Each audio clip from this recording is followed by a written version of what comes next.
கண்மணிக்கு ஜீவன் அர்ப்பணம். என் பெண்மையெல்லாம் உந்தன் சீதனம்.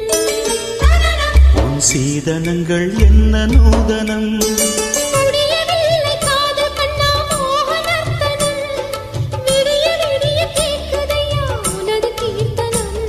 சொர்க்கம் தாண்டி செல்லும் அம்மா எனது சொப்பனம்.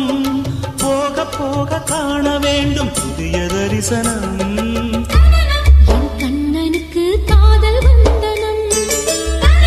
என் கண்மணிக்கு ஜீவன் அர்ப்பணம்.